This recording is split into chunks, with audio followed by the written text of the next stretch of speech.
My name is Rachel Bennett, and I'm 34 years old. What happened in my office 2 hours after my mother died still makes my hands shake when I think about it. It was 9:52 a.m. on a Tuesday. I stood in my cubicle, phone still warm from the call where my father told me Mom was gone. Mascara streaked down my cheeks. My supervisor, Kenneth Martinez, 6 feet 2 inches, silver hair, $1,000 suit, blocked my exit. My mother just passed away, I said, my voice cracking. I need to go be with my father. Kenneth didn't even blink. Did you submit a leave request form? She died 20 minutes ago. Policy is policy, Rachel. We have the Jacobson presentation Friday. I need you here, Kenneth. My mother is dead. What you need, he interrupted, stepping closer, is to remember you're on thin ice. I can give you the day. Today. That's more than generous given the circumstances. The circumstances? My mother died, and I'm sympathetic, truly. But we all face losses, Rachel. My father passed 2 years ago, and I was back in the office the next day. That's professionalism. In fact, he checked his watch.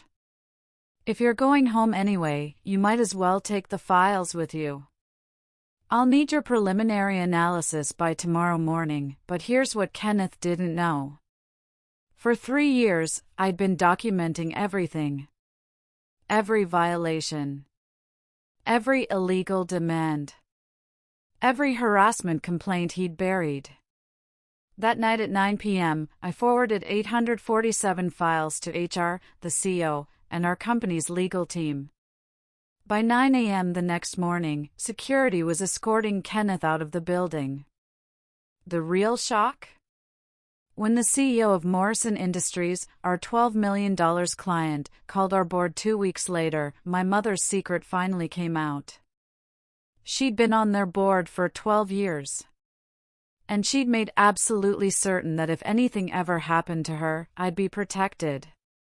Hey everyone, welcome back to Revenge with Alice. If you're new here, you're about to hear a story about what happens when you push the wrong person too far at exactly the wrong time. To my loyal subscribers watching right now, thank you. Your support means everything, and knowing you're here keeps me motivated to bring you these stories every single week. Before we dive in, I want to say a quick prayer for all of you. Dear God, I ask that you bless everyone watching this video right now. Whatever battles they're facing, whatever challenges are weighing on their hearts, give them strength. Protect their families, guide their decisions, and remind them that they're never alone. Open doors that need to be opened and close the ones that would lead them astray. In your name, amen. Now, let's get into this story because what Rachel did to her boss is nothing short of legendary. 6 years. That's how long I worked under Kenneth Martinez at Martinez Industries. 6 years of walking on eggshells, of checking my phone at 2 a.m. because he'd sent another urgent email, of watching less qualified men get promoted while I stayed stuck in the same position. My husband Mark used to ask me why I didn't just quit. Because I'm good at what I do, I'd tell him. Because I'm not going to let one terrible human being chase me away from a career I built. What I didn't tell him, what I didn't tell anyone for the longest time, was that part of me kept hoping things would change. That Kenneth would recognize my work. That someone higher up would notice. That the system would eventually work the way it was supposed to. That I was wrong. The day my mother died started like any other morning in that fluorescent-lit nightmare. I arrived at 6:30 a.m., a full hour before my official 7:30 start time. Why? Because Kenneth expected it. He never put it in writing, never made it an official policy.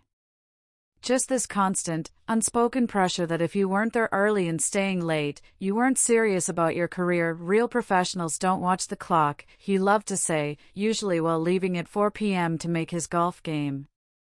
That morning, I was reviewing the Jacobson portfolio, this massive client presentation that had consumed my last 3 weeks. Kenneth had assigned it to me with his usual impossible deadline, then scheduled daily check-ins where he'd tear apart my work, make me redo entire sections, and remind me that attention to detail separates the mediocre from the exceptional. The irony? I'd later discover that 90% of the Kenneth Martinez magic that impressed our clients was actually my analysis with his name slapped on top.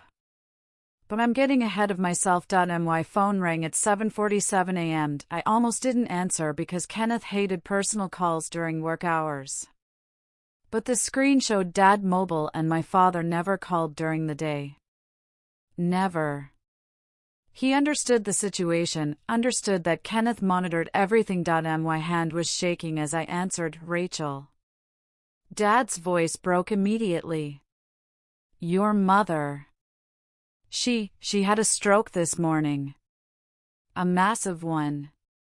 The doctors tried everything but a sob cut through the line. She didn't make it, sweetheart.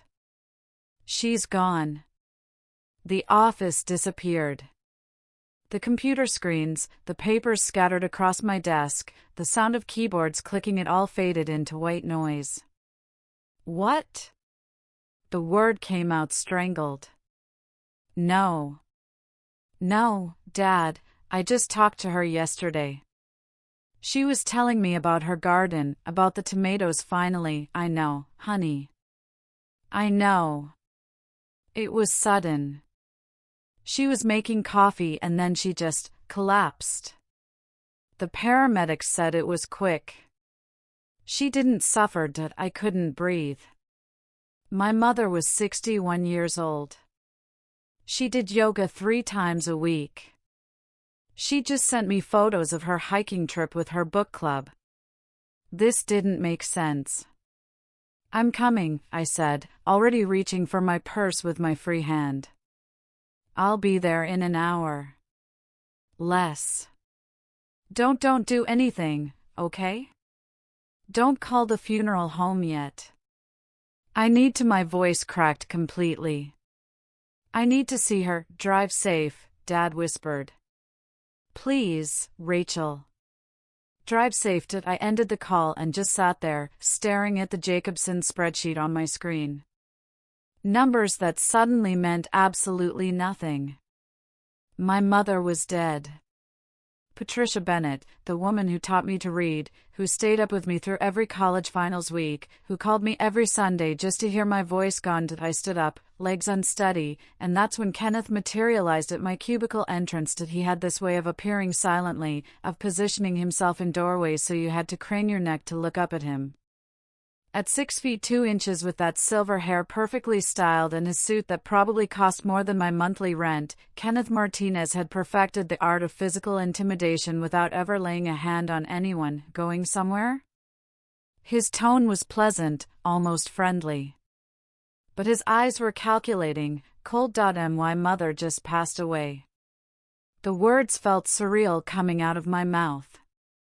I need to go be with my father. Kenneth's expression didn't change. Not a flicker of sympathy, not a moment of human compassion. He pulled out his phone, scrolling through something with deliberate slowness. I see. And did you submit a leave request form? I stared at him. Surely I'd misheard. My mother died 20 minutes ago. Policy is policy, Rachel. We have the Jacobson presentation Friday. You're the lead analyst. I need you here. The floor tilted under my feet. Kenneth, my mother is dead. I need to go home. I need to plan a funeral. I need to. What you need, he interrupted, his voice sharp now, is to remember that you're on thin ice. We've discussed your attendance issues before. My attendance issues. He meant the times I'd left at 5:30 p.m. instead of 7 p.m. The times I'd actually taken my legally mandated lunch break instead of eating at my desk. The time I'd refused to cancel my anniversary dinner because he needed me at a client event. I'm requesting bereavement leave, I said, forcing my voice to stay steady. 5 days, as stated in the Employee Handbook section 4.2. Kenneth made a show of pulling up his calendar, scrolling through it with excruciating slowness while I stood there, my dead mother's memory still fresh in my mind, waiting for this man to decide if my grief was convenient for him. The Jacobson presentation is career-defining for this division, he said finally. I can give you the day. Today. That's more than generous given the circumstances. The circumstances? My voice rose. My mother died. And I'm sympathetic, truly. There wasn't an ounce of sympathy in his tone. But we all face losses, Rachel. My father passed 2 years ago, and I was back in the office the next day.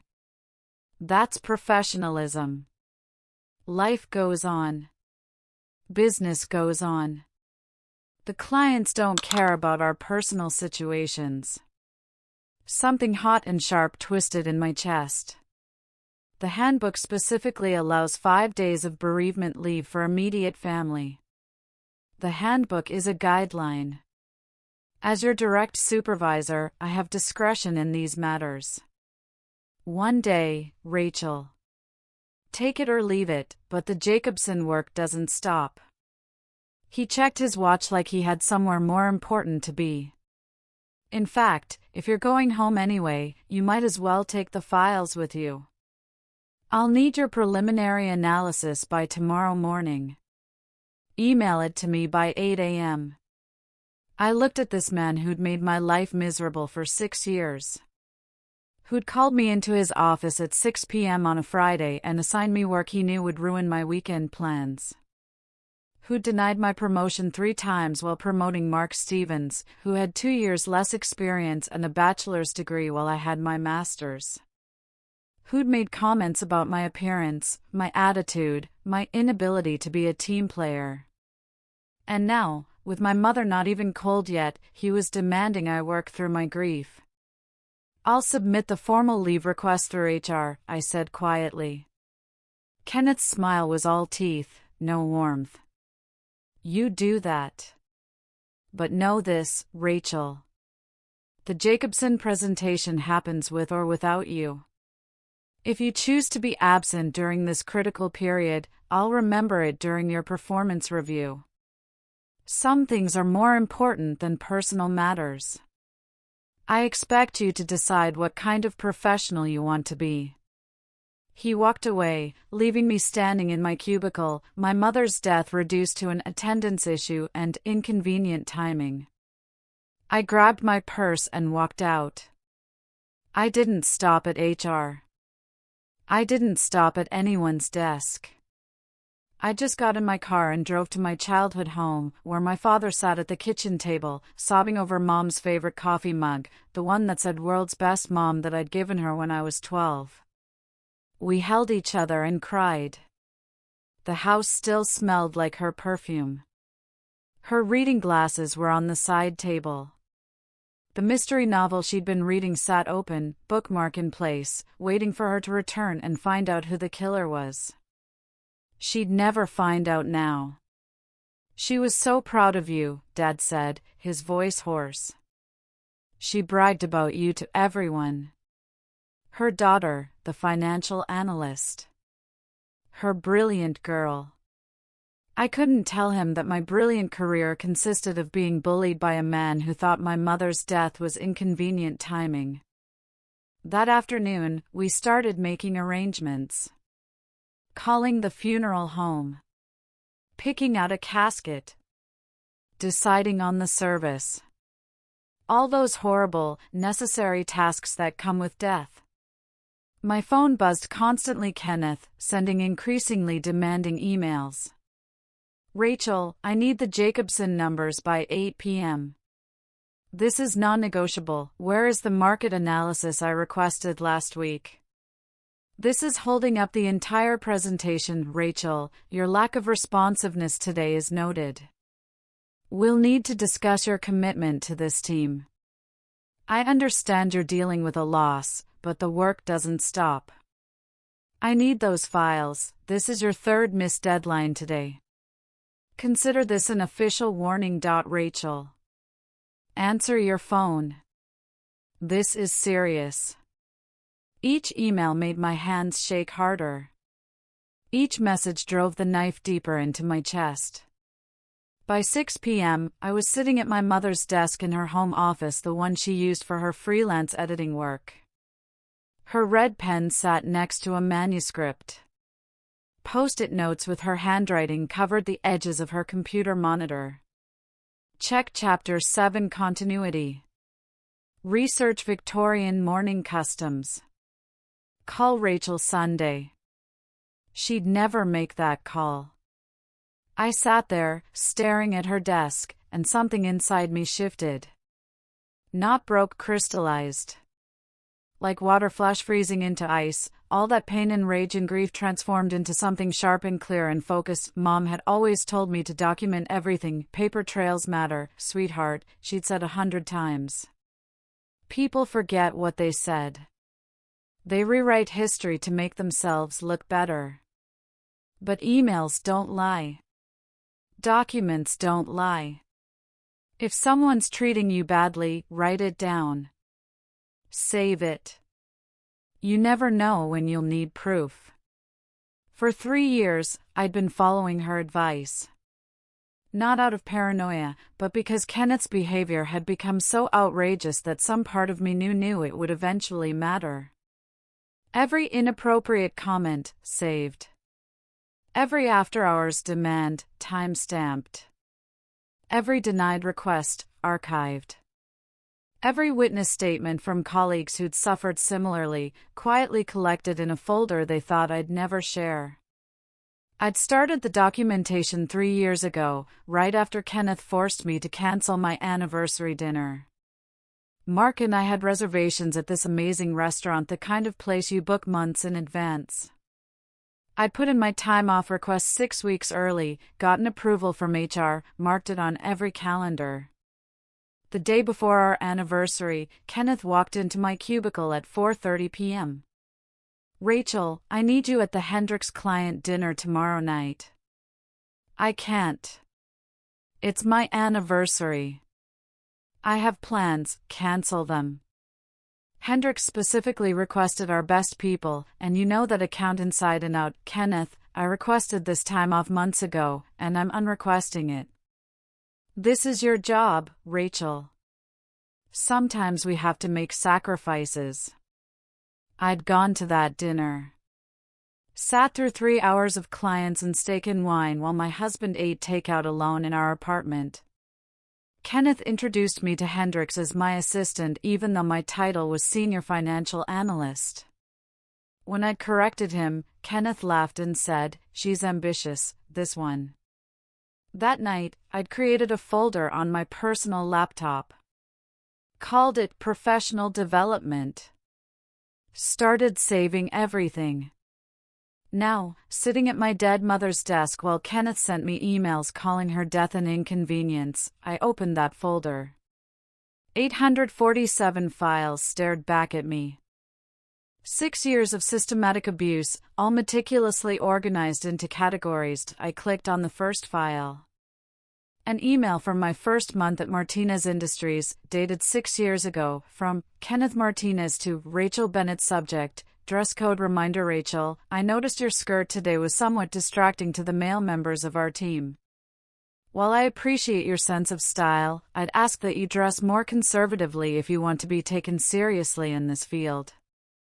Professional appearance reflects professional mindset. Best, Kenneth. I remembered that skirt.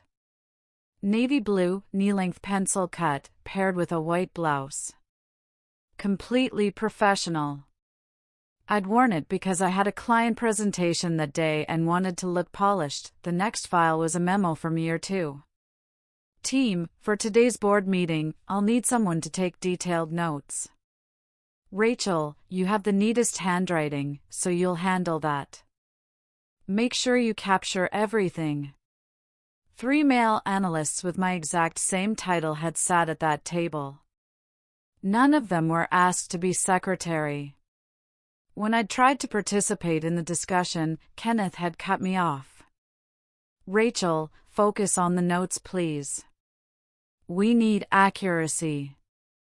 File after file, the pattern emerged like a disease spreading through years of my life.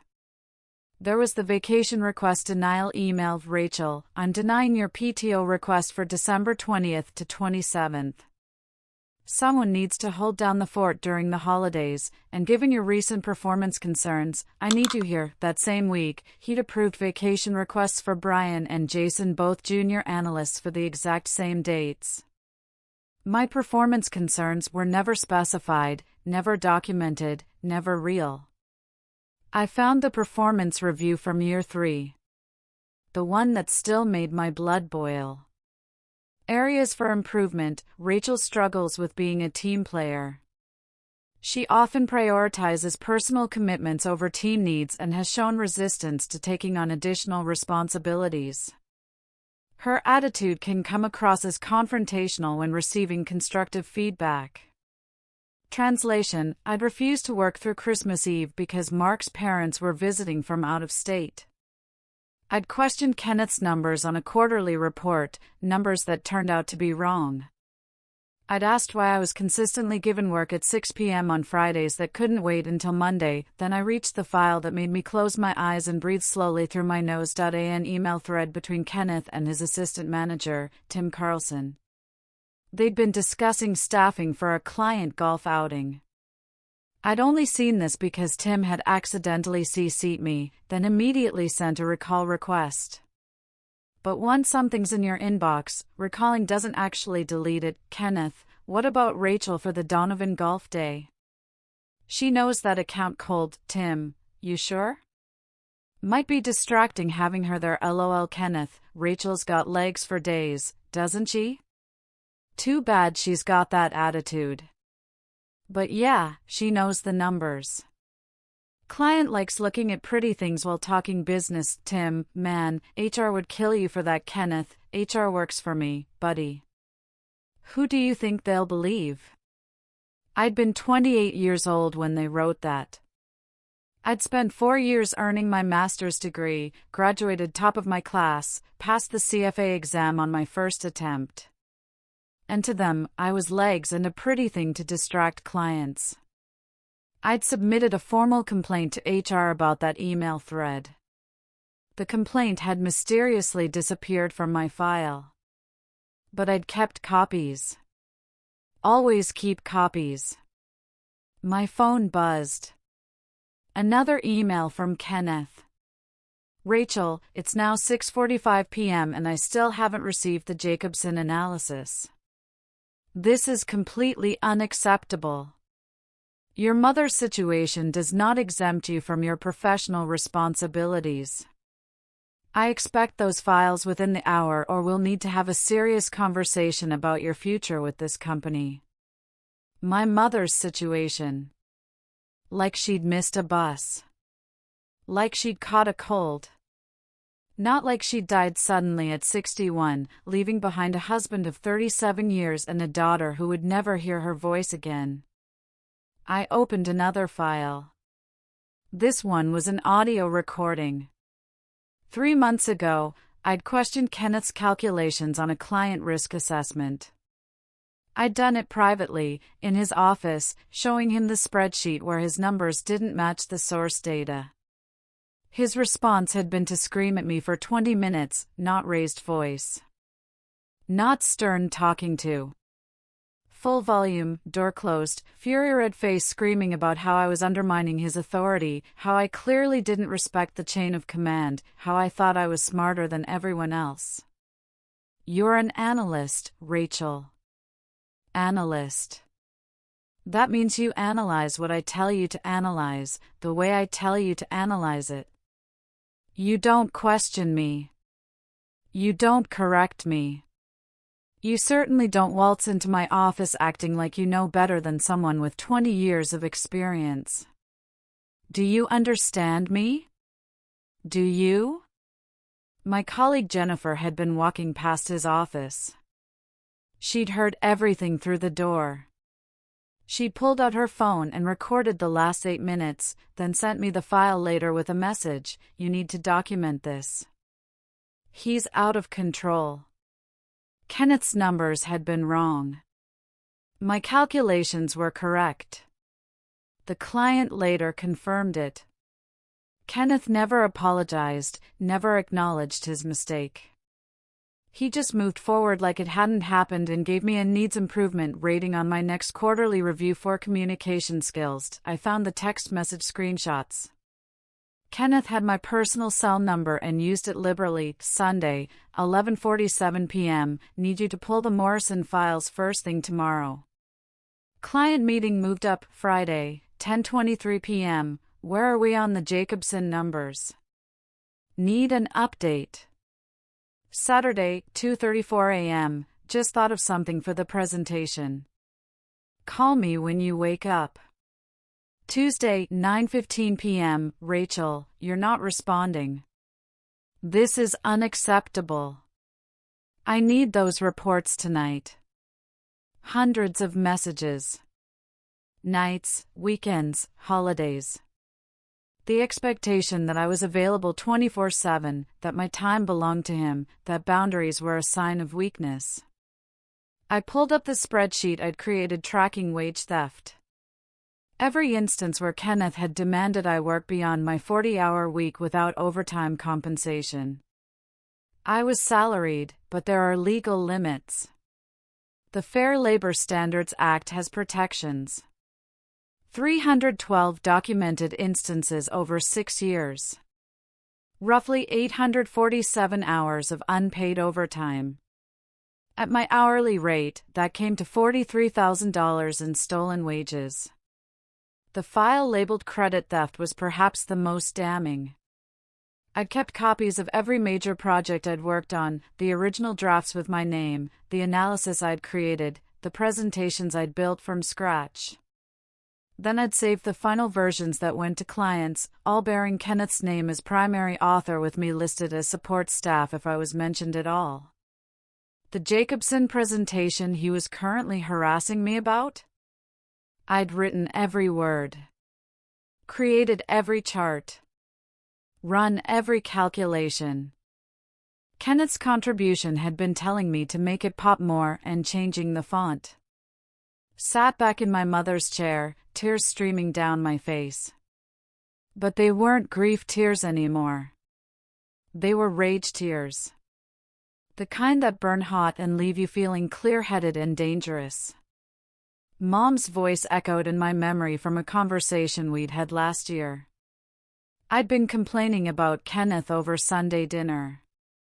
"Why don't you just quit, honey?" Dad had asked.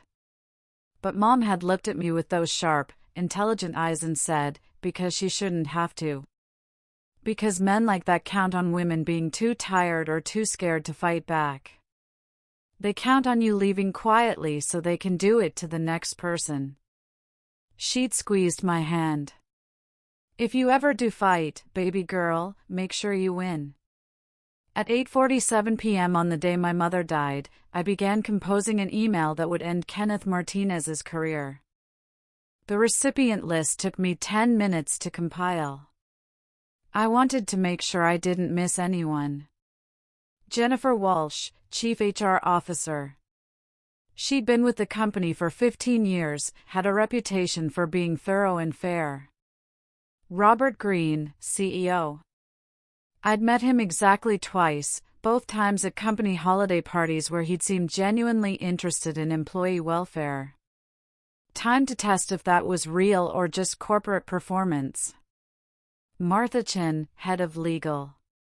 If even half of what Kenneth had done was illegal, and I was pretty sure it was, she needed to know. The entire board of directors. 8 people who had fiduciary responsibility for this company and its culture. The company's ethics hotline email, which went to an external firm. And finally, the EEOC. The Equal Employment Opportunity Commission. Because what Kenneth had done wasn't just unethical, it was illegal discrimination. The subject line needed to be clear, professional, impossible to ignore. Subject: formal complaint, 6 years of workplace harassment, discrimination, and current retaliation. The body of the email took me an hour to write. I wanted every word to be factual, unemotional, legally precise. Mom had been a freelance editor. She'd taught me the power of clear, direct language. To whom it may concern. My name is Rachel Bennett, Senior Financial Analyst in the Corporate Finance Division under Kenneth Martinez. I am writing to formally report 6 years of systematic workplace harassment, gender discrimination, hostile work environment, and current retaliation. My mother, Patricia Bennett, passed away at 7:30 a.m. on October 15, 2025. Within 2 hours of her death, Mr. Martinez denied my legal right to bereavement leave, stated that my mother's death was inconvenient timing, and demanded I continue working through my grief. He offered 1 day of leave instead of the 5 days specified in company policy, threatened my performance review if I took time to plan her funeral, and assigned me work to complete during bereavement with an 8 a.m. deadline. This incident represents the culmination of 6 years of documented misconduct. I have attached 847 files organized into the following categories. I listed each category with file counts and brief descriptions. Harassment, 127 files. Discrimination, 94 files. Hostile work environment, 203 files. Retaliation, 68 files. FMLA violations, 41 files. Wage theft, 312 documented instances totaling approximately $43,000 in unpaid overtime. I am requesting immediate investigation and appropriate action. All supporting documentation is attached and organized by date and category. I am available to discuss this matter further and can provide additional witnesses who have experienced similar treatment. The pattern of behavior documented in these files represents not only violations of company policy but also potential violations of Title VII of the Civil Rights Act, the Fair Labor Standards Act, and state employment law. I request that this matter be handled with the urgency and seriousness it deserves.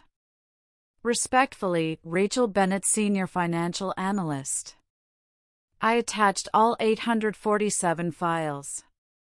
The email size ballooned to nearly 200 megabytes. I had to compress some of the audio files, but everything was there. Every piece of evidence, every screenshot, every recorded conversation, every witness statement. My finger hovered over the send button. This was it. The moment of no return. Once I sent this, there would be consequences. Kenneth would know. There would be investigations, interviews, legal proceedings. My life would become consumed by this. But my mother was dead. And if I didn't fight now, if I let Kenneth Martinez reduce her death to inconvenient timing without consequences, then what did that say about the woman who raised me to be strong? I clicked send. The progress bar crawled across the screen. 10%. 25%. 50%. 75%. 100%. Your message has been sent. I closed the laptop and sat in the silence of my mother's office. My phone rang at 9:23 p.m. Unknown number, but local area code. I answered. Rachel Bennett? A woman's voice, professional but urgent. Yes. This is Jennifer Walsh from HR. I just opened your email. She paused. First, I am so deeply sorry for your loss. I cannot even begin to express how inappropriate Kenneth's response was. Thank you. Second, her voice tightened. Jesus Christ, Rachel. I'm looking at these files. How long has this been going on? 6 years. Silence on the line. Then, we failed you. That's completely unacceptable. I need you to know this is being taken extremely seriously. Can you come in tomorrow at 10 a.m.? We need to discuss this properly, but please, take the time you need for your family. You have 5 days of bereavement leave, effective immediately. Take more if you need it. That's not optional, it's policy. Kenneth said. Kenneth doesn't make those decisions. I do. And Rachel? Jennifer's voice dropped. Some of these files, the email thread with Tim Carlson? The screaming recording? The wage theft calculations? Kenneth won't be in the office tomorrow. Or possibly ever again, if I have anything to say about it. The CEO is already reviewing your complaint. It's 9:30 at night. He was copied on your email. He called me 30 seconds after I opened it. We've been on the phone for the last 20 minutes discussing immediate action steps. Robert is, let's just say he's furious. Expect a call from him tomorrow as well. After we hung up, I sat there feeling something I hadn't felt in 6 years of working for Kenneth Martinez, relief. I slept that night. Actually slept. Not the fitful, anxious sleep where I jolted awake at 2 a.m. checking my phone for Kenneth's latest demands. Real, deep, exhausted sleep. The next morning, my phone had exploded. 17 missed calls from Kenneth's number. 9 voicemails. 23 text messages. I listened to the first voicemail. Rachel, it's Kenneth. We need to talk about your email to HR. That was completely inappropriate and unprofessional. Call me back immediately. The second one, sent an hour later. Rachel, I understand you're emotional right now, but you've made serious accusations that could damage my reputation. I'm willing to overlook this if you retract your statements immediately and we can discuss your leave request rationally. By the 5th voicemail, his tone had changed. Rachel, answer your phone. This is serious. You've just destroyed your future in this industry. Do you understand that? No one will hire someone who goes to HR over every little disagreement. You're making a huge mistake. The 8th voicemail, left at 2:47 a.m. I'm begging you. Please. We can work this out. I can explain everything. You've misunderstood my intentions. Just call me back and we'll fix this. The text messages followed the same progression. Demanding, then threatening, then pleading. You're being dramatic and emotional. This is why women struggle in leadership. Think about your career, Rachel. Think about your future. I made you. Everything you have is because I gave you opportunities. Call me now. Please. Rachel, please. My wife saw the emails. Do you know what you've done to my family? I deleted every message without responding. At 9:47 a.m., my colleague Amanda called. She was practically shouting. Rachel! Oh my God, what happened? Kenneth was escorted out by security at 8 a.m. Like, actually escorted. 2 security guards walked him out of the building with a box of his personal items. HR is calling people in for interviews. What did you do? I forwarded documentation to HR. About his behavior. Thank God. Amanda's voice cracked. Rachel, he's done the same things to me. The comments about appearance, the after-hours demands, the credit theft. I've been too scared to say anything because he threatened to tank my career if I ever complained. Amanda. When HR called me in this morning and asked about my experiences working with Kenneth, I told them everything. I gave them examples, dates, emails. So did Jennifer Chin. And Michelle Rodriguez. And Teresa Park. Rachel, there are at least 7 of us. 7 women he's been doing this to. We've all been suffering alone, thinking we were the only ones, thinking no one would believe us. My hands were shaking. 7? At least. Maybe more. HR is interviewing everyone in the department. Word is spreading fast. People are coming forward with complaints they filed years ago that mysteriously got buried. This is huge, Rachel. You opened the floodgates. After Amanda hung up, I sat on my father's couch, processing. 7 women. How many careers had Kenneth damaged? How many people had he driven out of the company? How many had quit rather than endure what I'd endured? Dad brought me tea, his eyes still red from crying. Was that work? Yeah. The situation with my boss is being handled. The one who wouldn't give you time off? Dad's voice hardened. For your mother's funeral? I nodded. Good. He squeezed my shoulder. Your mother would be proud. She never believed in letting bullies win. Thursday morning arrived wrapped in gray clouds and cold drizzle. Perfect funeral weather, if there is such a thing.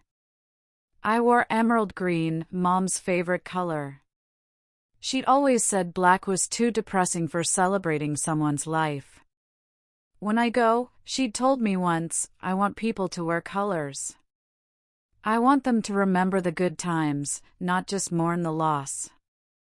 The funeral home was packed. Mom had touched so many lives through her editing work, her volunteer activities, her book club, her church community. Dad and I stood at the front, greeting people, accepting condolences, hearing stories about Patricia Bennett that made us cry and laugh in equal measure.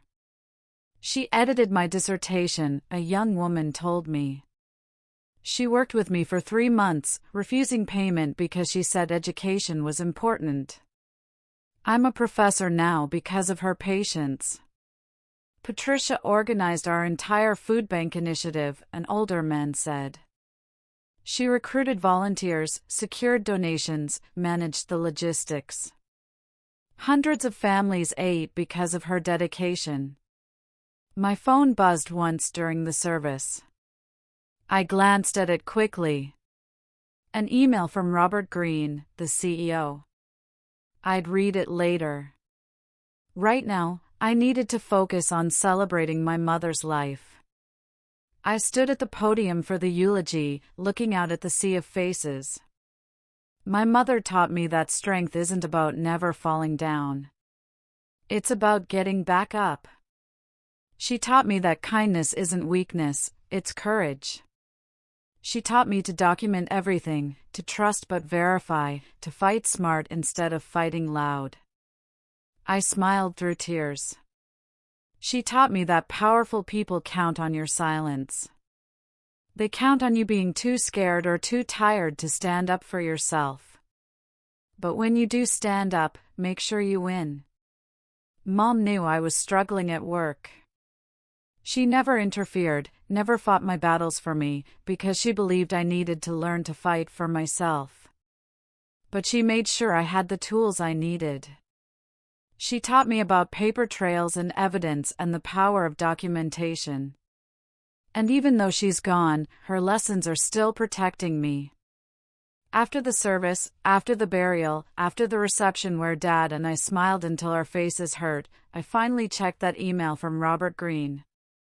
Rachel. I want to apologize personally and profoundly for the environment you endured at our company. What Kenneth Martinez did was unconscionable, and it reflects a complete failure of leadership at multiple levels, a failure I take responsibility for as CEO. After reviewing your documentation and conducting preliminary interviews, we've discovered systematic misconduct spanning 6 years, affecting multiple employees. Kenneth has been terminated for cause, effective immediately. His severance has been revoked, and we are cooperating with the State Labor Board investigation. We're implementing comprehensive policy changes to ensure this never happens again. Your courage in coming forward has likely saved other employees from similar treatment. When you're ready to return, we'd like to discuss your future with the company, including opportunities that better reflect your actual contributions and value. Again, I am deeply sorry for your loss and for what you experienced here. Robert Green, CEO. I showed the email to Dad. He read it twice, then looked at me. Your mother would be so proud of you, sweetheart. I think she knew, I whispered. I think she knew this was coming. I had no idea how right I was. 2 weeks after my mother's funeral, I walked back into Martinez Industries. The building looked the same glass facade, same marble lobby, same security desk, but everything felt different. People stared as I walked through the hallway. Some offered sympathetic smiles. Others quickly looked away. Word had spread about what happened with Kenneth. In an office environment, news travels faster than email. My cubicle was exactly as I'd left it. The Jacobson files still spread across my desk, my coffee mug with cold residue at the bottom, sticky notes with reminders I'd never completed. It felt like walking into a time capsule from another life. Rachel. Jennifer Walsh appeared at my cubicle. Welcome back. When you have a moment, could you come to my office? There's something we need to discuss. 20 minutes later, I sat across from Jennifer in her corner office. She slid a folder across the polished desk. During our investigation into Kenneth's conduct, we discovered something unusual. Jennifer opened the folder to reveal spreadsheets, project timelines, authorship records. Kenneth had been inflating his performance numbers for years by taking credit for other people's work. Specifically, yours. I stared at the documents. The Jacobson presentation, the one he claimed was so critical, we pulled the file metadata and revision history. You authored 90% of the analysis and strategy. Kenneth's contributions were formatting changes and adding his name. She flipped to another page.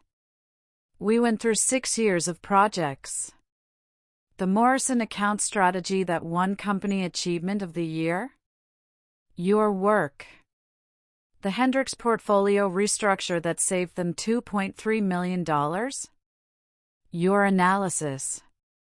The Chin Industries merger assessment? Your risk calculations. Every major success attributed to Kenneth's division, you were the primary driver. My throat felt tight. He told me that's how mentorship works. Senior people put their names on projects to give them credibility with clients. That's not mentorship. That's theft. Jennifer pulled out another document. The board reviewed your actual contributions versus your compensation and advancement. You should have been promoted to director level 3 years ago based on merit alone. Instead, Kenneth kept you at senior analyst while taking credit for your work to justify his own bonuses. She slid a formal letter across the desk. We'd like to offer you his position. Department Head, Financial Analysis. It comes with a 45% salary increase, full benefits package, your own team, and a $15,000 signing bonus. Also, we'll be issuing back pay for the 3 years you should have been at director level. That's roughly $87,000. I picked up the offer letter with shaking hands. The position I'd been denied 3 times. The role Kenneth had told me I wasn't ready for while promoting men with half my qualifications. "There's something else," Jennifer said, her expression shifting. "Your mother, Patricia Bennett. Were you aware she was on the board of directors for Morrison Industries?" My head snapped up. "What?" "Morrison Industries. Our largest client. Your mother served on their board for 12 years. She never mentioned it?" I shook my head, stunned. Mom had talked about her consulting work and board meetings, but never specifics. She'd always been private about her professional life, and I'd respected that boundary. I'd assumed she meant non-profit boards, community organizations. "Kenneth didn't know either," Jennifer continued. "But when Morrison CEO, David Morrison, learned what happened to you, how Kenneth treated you during your mother's death, he called Robert directly. They had a 3-hour conversation that I'm told was intense." She pulled up an email on her computer screen, turned the monitor so I could read it. "Robert, I'm writing to inform you that Morrison Industries is suspending our contract with Martinez Industries pending a full review of your corporate culture and management practices. Patricia Bennett served on our board for 12 years. She was one of the most principled, ethical people I've ever worked with. She spoke often about her daughter Rachel, about your talent, your integrity, your work ethic. She was so proud of you. When I learned that a supervisor at your company denied Rachel bereavement leave on the day Patricia died, called her death inconvenient timing, and demanded she work through her grief, I was horrified. This represents exactly the kind of toxic management culture we cannot support as a business partner. Our contract represents $12 million annually. We will not renew unless you demonstrate real, substantive cultural change. This includes appropriate consequences for the supervisor involved and concrete policy reforms." Patricia believed her daughter was the best analyst she'd ever seen. She told me she couldn't wait for the world to recognize Rachel's talent. I intend to honor her memory by ensuring that happens. David Morrison, CEO Morrison Industries. I read the email 3 times, tears blurring the words. "Your mother never interfered with your career directly," Jennifer said softly. "But she made sure you had protection. David Morrison has been watching out for you for years, apparently. He just never had cause to intervene until now." "She knew," I whispered. "She knew what Kenneth was doing to me. She believed you needed to fight your own battles. But she set up a failsafe. A protection you never knew existed." Jennifer handed me a tissue. "David wants to meet with you personally. He said your mother told him you were destined for great things, and he'd like to discuss opportunities." I left Jennifer's office in a daze. Mom had known. All those Sunday dinners where I'd complained about Kenneth, all those phone calls where I'd cried about feeling stuck, she'd listened, she'd advised, but she'd never pulled strings. She'd trusted me to handle it myself. But she'd also made sure that if things ever went too far, I'd be protected. That evening, I drove to Greenlawn Cemetery. Mom's grave still had fresh flowers. Dad visited every day. The headstone was simple, elegant. Patricia and Bennett, 1964 to 2025, beloved wife, mother, friend. She taught others to find their voice. I sat on the grass beside her grave, not caring that the ground was damp. "You knew," I said aloud. "You knew what he was doing, and you let me handle it my way. You trusted me to be strong enough. But you made sure I'd be protected if I needed it." The wind picked up, rustling through the oak trees that surrounded the cemetery. I got his job, Mom. Kenneth's job. They fired him, and they gave me his position. Everything he told me I wasn't ready for, everything he said I didn't deserve, turns out I was doing the work all along. He was just taking credit. A crow cawed from a nearby branch. David Morrison wants to meet with me. He said you told him I was talented. That you were proud of me. My voice broke. Why didn't you ever tell me? About Morrison Industries, about being on their board, about any of it? But I knew why. Because Mom believed I needed to make my own path, earn my own success. Having a mother on a major client's board could have complicated things, created whispers that I only succeeded because of connections. She'd let me build my career on my own merit. But she'd also made sure that if someone tried to destroy me, there would be consequences. I miss you, I whispered. I miss calling you on Sundays. I miss your advice. I miss knowing you're out there, proud of me. The wind shifted, warmer now despite the autumn chill. For just a moment, I swear I heard her voice in my memory, clear as if she were sitting beside me. Paper trails matter, sweetheart. People forget what they said, but emails don't lie. And never let anyone make you smaller than you are. I won't, Mom. I promise, over the next few weeks, I learned just how complete Kenneth's destruction was. 3 former employees filed formal lawsuits against him and the company. Amanda, Jennifer Chen, and a woman named Marissa Williams who'd left the company 2 years ago specifically to escape Kenneth's harassment. Their lawyers were building a class action case. The State Labor Board launched a comprehensive investigation into wage theft practices across Kenneth's entire 6-year tenure as department head. They discovered he'd been systematically underpaying overtime to multiple employees, not just me. The total amount exceeded $200,000. His wife filed for divorce. Apparently, the email chain where he and Tim discussed my body and other female employees' appearances had become part of the public record during the HR investigation. She'd shown up at the office one morning, walked straight to Kenneth's desk, before security escorted him out, and slapped a manila folder on top of his keyboard. "That's the divorce petition," she'd said loudly enough for half the floor to hear. "You can explain to the judge why you spent 6 years sexually harassing your staff while I was home raising your children." Tim Carlson, his assistant manager, was also fired.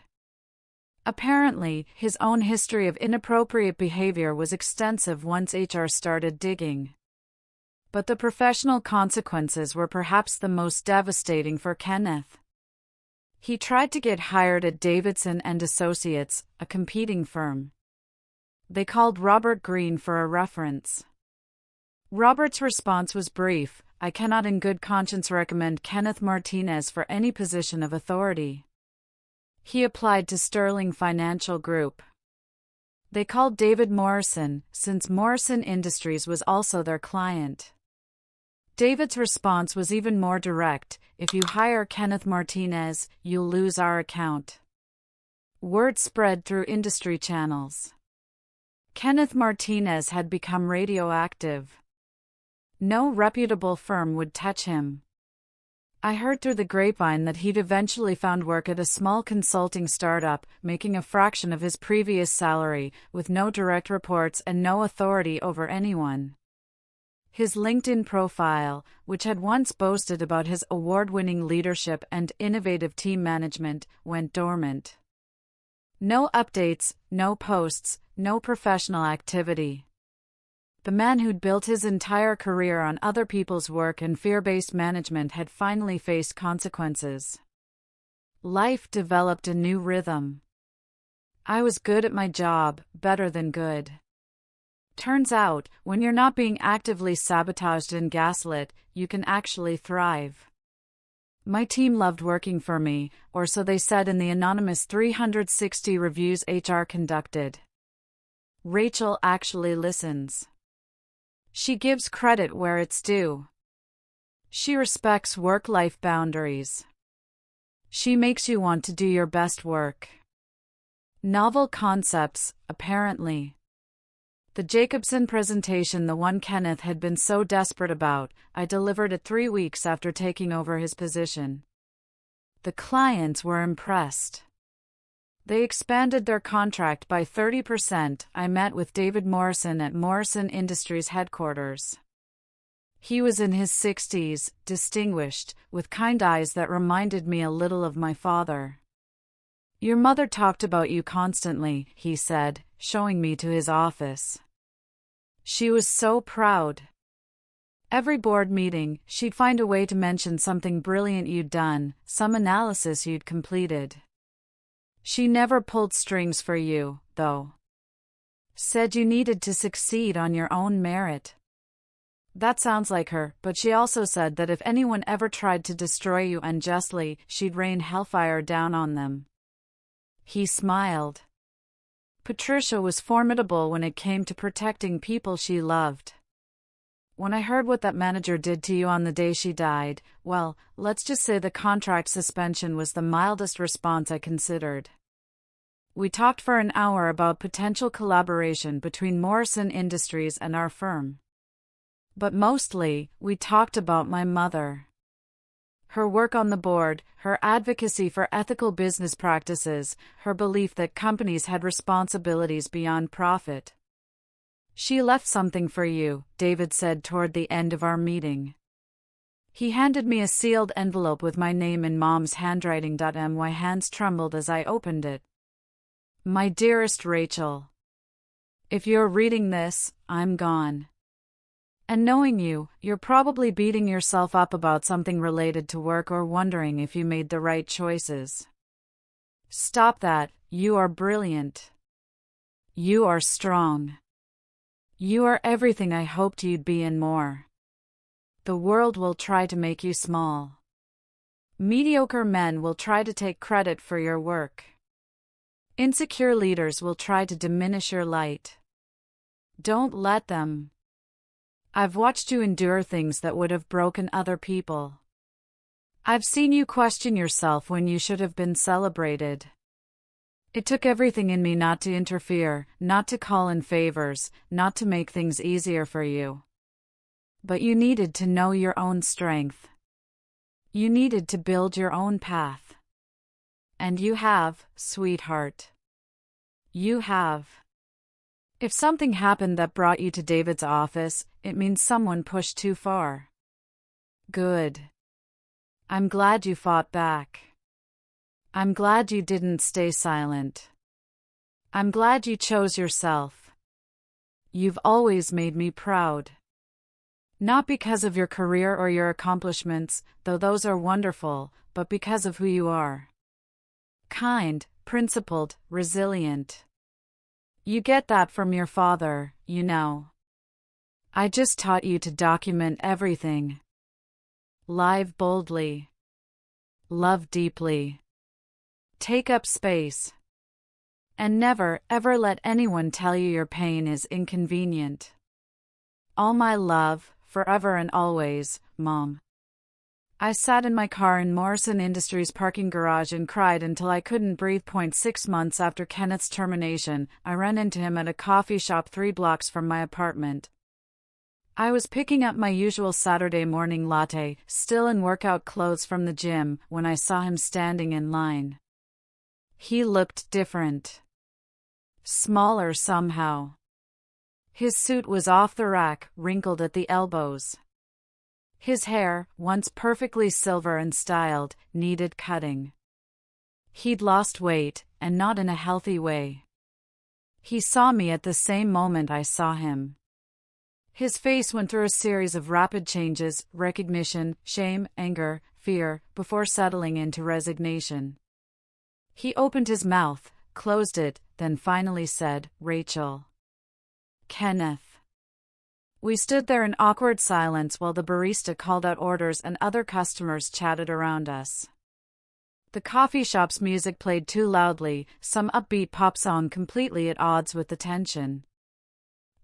He swallowed hard. Can we talk? Just for a minute? Every instinct told me to say no, to take my coffee and leave. But some part of me was curious. What do you say to the person who made your life hell for 6 years? What excuse could possibly justify it? Fine. 5 minutes. We sat at a corner table. Kenneth gripped his plain black coffee like it was the only thing keeping him grounded. I want you to know I didn't mean for things to go the way they did, he started. I was under a lot of pressure. The board wanted results, and I made mistakes. I see that now. Mistakes. I let the word hang between us. You took credit for my work for 6 years. You harassed me and at least 7 other women. You denied me bereavement leave when my mother died and demanded I work through my grief. Which part was the mistake, Kenneth? He flinched. I know how it looks. How it looks? You told me my mother's death was inconvenient timing. 2 hours after I got the call that she was gone, you threatened my career if I didn't prioritize your presentation over planning her funeral. I was wrong. I admit that. But you have to understand the pressure I was under. The constant demands from upper management, the quarterly targets, No. I cut him off. You don't get to make excuses. Plenty of people have stressful jobs. They don't steal credit from their employees. They don't send harassing emails. They don't scream at people for correcting their mistakes. Kenneth stared into his coffee cup. I'm sorry. Are you? Or are you sorry you got caught? Silence. The worst part, I continued, my voice steady and cold, isn't even what you did to me. It's what you made me doubt about myself. For years, I thought maybe I wasn't good enough. Maybe I was too sensitive. Maybe I deserved the treatment because I wasn't working hard enough, wasn't smart enough, wasn't professional enough. Rachel, you nearly destroyed my confidence. You made me question my own competence while simultaneously stealing my work to make yourself look good. Do you have any idea how much damage that does to someone? He had no answer. I'm running your old department now, I said. We exceeded last year's numbers by 30%. Funny how that works when people are actually valued instead of exploited. When they're given credit for their work instead of having it stolen. When they're treated like human beings instead of resources to be used up. Kenneth looked up at me, and I saw something broken in his expression. I know. I've heard. Everyone's heard. You're the success story, and I'm the cautionary tale. Good. My wife left me. My kids barely speak to me. I can't get hired anywhere in this industry. I'm working for a startup making less than you probably made as a junior analyst. Everything I built is gone. Part of me wanted to feel sympathy. Part of me registered that he was a human being suffering consequences. But the larger part, the part that remembered his cold eyes when I told him my mother had died, the part that remembered years of belittlement and theft and harassment, felt nothing but satisfaction. Thank you, I said. He looked confused. For what? For showing me exactly how much I was worth. For pushing me so far that I finally fought back. For being such a spectacular example of what not to be that I learned exactly what kind of leader I wanted to become. I stood up, leaving my untouched latte on the table. Your mother would be proud of you, Kenneth said quietly. She is, I replied. And Kenneth? The next time you're tempted to tell someone their grief is inconvenient, or their pain doesn't matter, or their work isn't good enough while you're stealing it to advance your own career, remember me. Remember Rachel Bennett. Remember that your abuse had an expiration date, and it ended the moment I finally forwarded everything to HR. I walked out of that coffee shop and didn't look back. A year after my mother's death, I stood in front of my team for our quarterly review. 12 analysts, all looking at me with respect, not fear, not resentment, but genuine respect. It was a feeling I'd never experienced under Kenneth's leadership. Great work this quarter, I told them. The Chin account expansion was brilliant, Marcus. Teresa, your risk assessment saved the client $400,000. And Jennifer, that presentation you delivered was exceptional. I've already told the board that these successes belong to you. Your names are on the reports. Your work speaks for itself. After the meeting, Marcus approached my office. Rachel, can I ask you something? Of course. Why do you always make sure our names are on the work? Most department heads just put their own names on everything. I thought about Kenneth, about 6 years of watching my work attributed to someone else, about the theft that had nearly convinced me I wasn't good enough. Because your work is yours, I said simply. You earned it. You deserve the recognition. That's how it should work. He nodded, smiling. That's why this team would follow you anywhere. That evening, I had dinner with Dad at his house, our house, really, the one I grew up in. He'd started cooking again, slowly rebuilding his life without Mom. The grief was still there, probably always would be, but he was learning to live alongside it. Your mother would be so proud of you, he said, passing me the salad. Not just because of the promotion or the success. Because you stood up for yourself. Because you didn't let that man make you small. I learned from the best, I replied. She always said you were stronger than you knew. She told me once, maybe 2 years ago, that she was worried about your job situation. Said your boss was taking advantage of you, stealing your work, making you doubt yourself.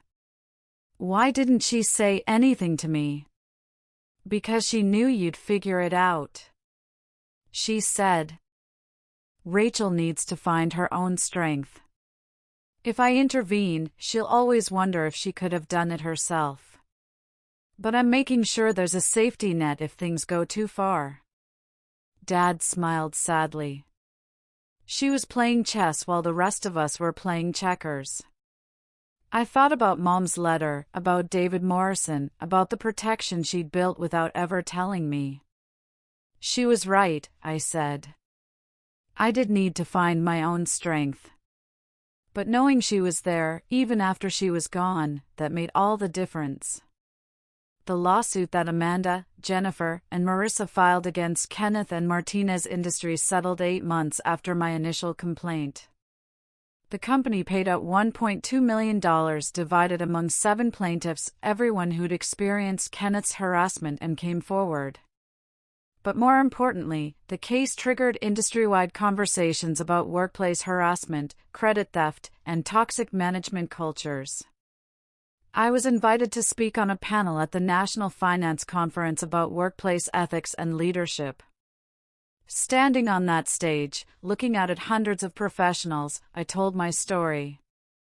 Not for revenge, Kenneth was already destroyed, but to help others recognize the patterns I'd lived through. Toxic leadership doesn't happen in a vacuum, I told the audience. It happens because systems allow it. Because HR departments don't investigate thoroughly. Because boards prioritize profit over people. Because employees are too scared to speak up, and when they do, they're dismissed as difficult or emotional. Document everything. Build your case. Know your rights. And when the moment comes, and it will come if you're dealing with someone truly toxic, don't hesitate. Your silence protects abusers. Your voice protects the next person who'd be their target. After the panel, at least 20 people approached me with their own stories. A junior analyst who'd been stealing credit for 2 years. A manager who sent harassing messages at all hours. A supervisor who made inappropriate comments disguised as compliments. "What do I do?" a young woman asked me, tears in her eyes. "I need this job. I can't afford to lose it." I gave her the same advice my mother had given me: document everything. Timestamps, screenshots, witnesses. Build your case quietly. And when you're ready, when you have enough evidence and you've secured your protection, fight back. You deserve better than this. On the first anniversary of my mother's death, I visited her grave with Dad and Mark. We brought emerald green flowers, her favorite color, and sat on the grass sharing memories. Remember when she edited my college application essay 17 times? I laughed. She kept saying, "Good isn't good enough. You're capable of brilliant." She made me rewrite my wedding vows 4 times, Mark added. Said they needed to match the magnitude of my feelings. She was relentless. She was a perfectionist, Dad agreed. But only because she saw potential in people. She never criticized to tear down. Always to build up. We sat in comfortable silence for a while, the autumn wind rustling leaves around us. "I got a call from Morrison Industries yesterday," I said. "They want to expand our contract by another $8 million. David said it's because Mom would have wanted to see me succeed." "She's still taking care of you," Dad said softly. "Even now." Before we left, I placed my hand on her headstone. "Thank you, Mom. For everything. For teaching me to be strong. For showing me how to fight smart. For believing in me even when I didn't believe in myself. And for the paper trail advice. Turns out emails really don't lie. The real victory wasn't Kenneth's termination or my promotion or even the salary increase. It was the culture change that rippled through Martinez Industries after my complaint. HR implemented mandatory harassment training for all managers. They created an anonymous reporting system that went directly to the board, bypassing department heads who might bury complaints. They established a third-party review process for all performance evaluations to catch patterns of bias. Most importantly, they started tracking credit attribution. Every project now required documentation of who contributed what. No more senior managers slapping their names on junior employees' work. 3 women who'd left the company specifically to escape toxic managers came back. "I heard things changed," one of them told me. "I heard there's actual accountability now." My old colleague Amanda was promoted to director. Jennifer Chin took over a new division. Michelle Rodriguez became a team lead. All the women Kenneth had tried to hold back were finally advancing based on their actual merit. "You changed everything," Amanda told me over coffee one Saturday. "Not just for us, but for every woman who'll work here in the future. They won't have to endure what we did." "We changed everything," I corrected. "You came forward. You told your stories. You backed me up when it mattered." This wasn't just me, it was all of us refusing to stay silent anymore. If you're watching this and you've ever worked for someone who made you feel worthless, who stole credit for your accomplishments, who dismissed your pain as inconvenient, I need you to hear this. You're not crazy. You're not too sensitive. You're not imagining it. When someone treats you badly enough, consistently enough, you start to believe their version of reality. You start to think maybe you are the problem. Maybe you're not working hard enough, not smart enough, not professional enough. That's what abusers count on. They count on you doubting yourself more than you doubt them. They count on you being too exhausted to fight.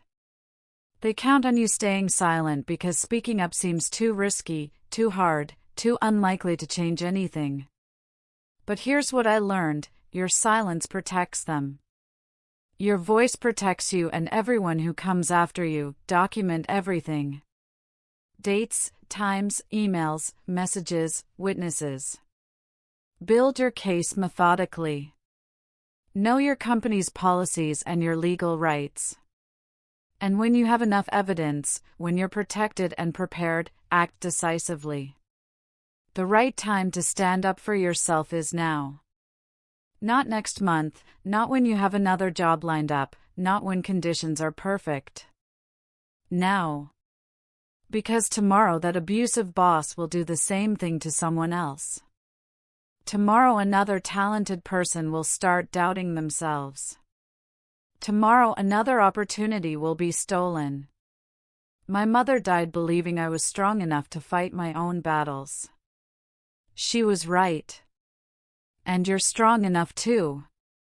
You just need to believe it. If this story resonated with you, I need you to do 3 things. First, drop a comment below telling me about a time you stood up to workplace abuse. Or if you're currently dealing with it, comment with 1 word describing how you feel. Your engagement helps this story reach people who need to hear it. Second, hit that subscribe button. I share stories about accountability, justice, and people who refuse to stay silent. Your subscription tells me these stories matter to you. Third, share this video with someone who needs to hear it. That colleague who's being mistreated. That friend who keeps making excuses for their toxic boss. That family member who thinks they're stuck. Send them this link. Sometimes people need to see someone else's victory to believe their own is possible. Where are you watching from right now? What city? What time? Drop it in the comments. I read every single one, and I love knowing this community spans the world. My name is Rachel Bennett. My mother was Patricia and Bennett, editor, board member, protector, teacher. She taught me that powerful people count on your silence. That paper trails matter. That emails don't lie. That you're never too small to fight back, and you're never too scared to win. Kenneth Martinez called my mother's death inconvenient timing. He demanded I work through the worst day of my life. He thought I was too afraid, too broken, too weak to do anything about it. He was wrong. By 9 p.m. that night, I'd sent 847 files to everyone who mattered. By 9 a.m. the next morning, his career was over. By 2 weeks later, I had his job, his salary, and the satisfaction of knowing he'd never hurt anyone else the way he'd hurt me. This isn't just a revenge story. It's a reminder that abuse has an expiration date. That date is usually the moment someone finally gets brave enough to forward everything to HR, to speak the truth out loud, to refuse to be silent anymore. To everyone watching who's still enduring what I endured, your moment is coming. Document everything. Build your case. Trust your strength. And when the time comes, don't hesitate. Your voice matters. Your pain is valid. Your future is worth fighting for. And to Kenneth Martinez and every boss like him, remember Rachel Bennett. Remember that the next time you tell someone their grief is inconvenient, their work isn't good enough while you're stealing it, their boundaries don't matter because you're the boss, you might be creating the person who ends your career. Thank you for watching. Hit that like button, subscribe, share this with someone who needs it. And remember, life is too short to let terrible people win. This is Revenge with Alice, reminding you that accountability always wins in the end. Until next time, stay strong, stay documented, and never let anyone make you smaller than you are.